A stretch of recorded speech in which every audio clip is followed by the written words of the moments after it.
stop. Yeah. Ronald Masina from ENCA, Mr. Malema. It's been 8 long years. Are you feeling a sense of relief now that this matter is coming to a close? Well, we have closed our case, and arguments have been made in this political trial. Since 1994, there shouldn't have been any trial of this sort. You can see that this is driven by particular motive.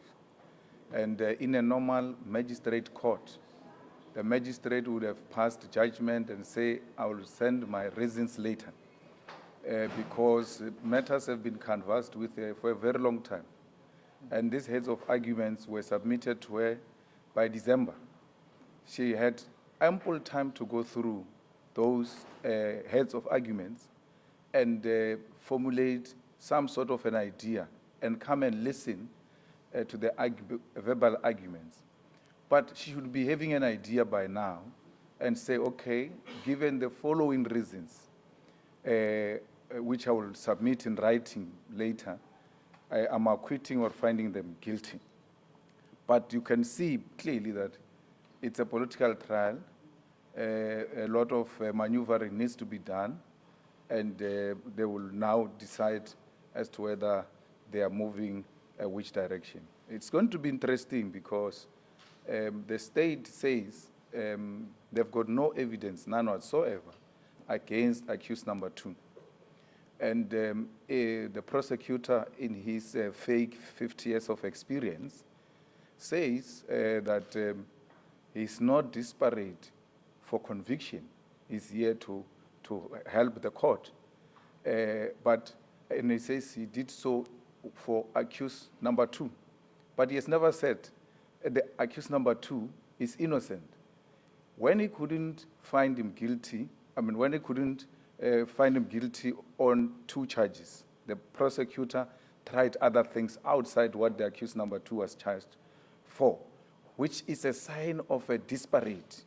It's a desperation that there must be a guilty verdict at all costs, because he can't claim that, I know I'm an officer of the court, I'm here to assist the court. When people are innocent, I say they are innocent.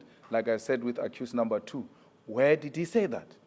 He's lying. He never said accused number 2 is innocent, because we wouldn't be here if he said accused number 2 is innocent. If he wanted to say that now in reply, he should have said so.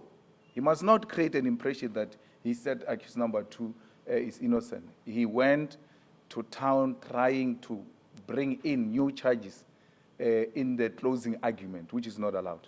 And that is a sign of a desperation. The case has crumbled before the magistrate, and the prosecution messed up the case, and they must take full responsibility. But it's always the case. When you pursue politics instead of pursuing the law, whether you like the person or not, you must look at what does the law say, not what are my political feelings or views about this particular individual. That's what makes it a political trial, which comes to an end today and will wait for the judgment.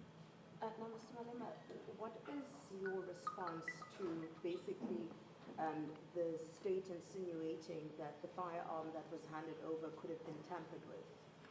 Well, there's no evidence led that so-and-so tampered with the firearm, and this is what he did, and where and how. You don't just talk, no, you must say this firearm was tampered with, and here is the evidence. There is no evidence that was presented before this court which proved beyond reasonable doubt that the firearm was tampered with.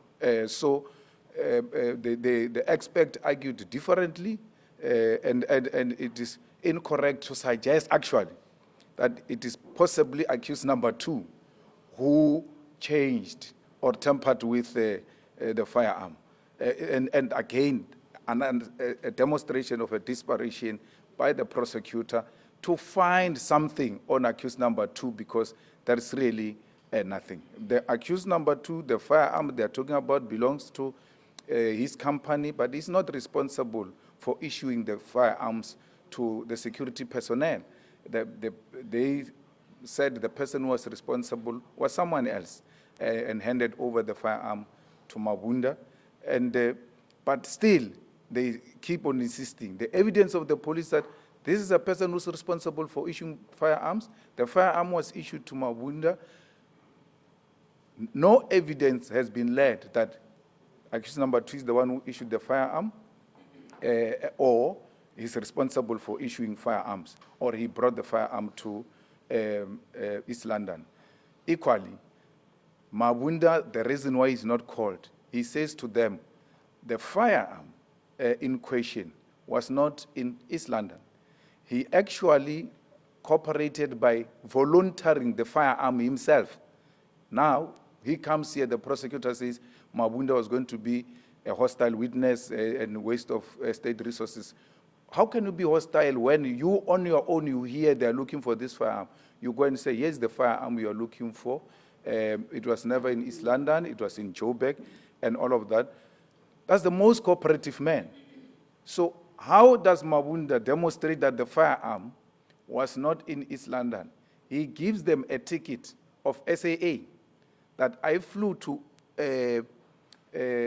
East London and I used SAA. And in the SAA, rifles are not allowed.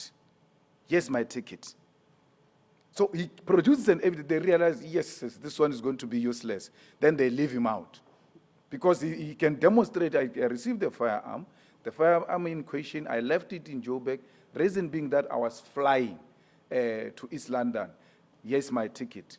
Or you can even go to SAA. Those records are there. Then they leave him out. Why? We don't seek the truth. We seek political persecution of an individual. And that is not law. That ended in 1994. It's not supposed to continue under the democratic dispensation. Mr. Malema, on a slightly different matter, sir.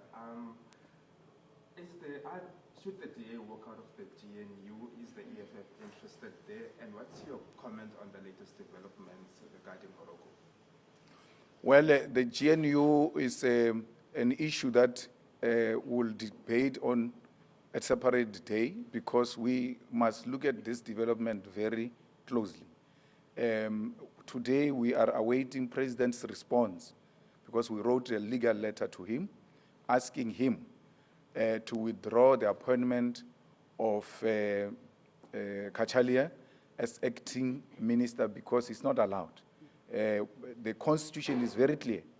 You appoint an acting minister from amongst cabinet colleagues. That's why you can't even appoint a deputy minister as an acting minister because it's not a cabinet member, whereas with someone from outside. So that alone is out. And if he doesn't respond positively, we're going to take him directly to the Constitutional Court because we didn't want to jump the gun. We wanted to give him an opportunity to reconsider his decisions. If he continues in the manner he wants to continue, that makes him a constitutional delinquent. And we might have to consider those issues at a later stage when we deal with these matters of the GNU. It's for the DA to decide whether they want to walk out of the GNU or not. But our stance is very clear. We can't go into coalition with the DA. On Morocco, that was a complete sellout position. Now there is a maneuvering. They are not longer emphasizing their party position on Morocco. They are saying, no, a former head of state can visit any country and have interactions with those people. No one is questioning that. We're questioning his position and that of his party in relation to Morocco. We are very clear. We are for the people of Western Sahara, and we must make sure that they too realize their freedom in their lifetime. Thank you. Thank you.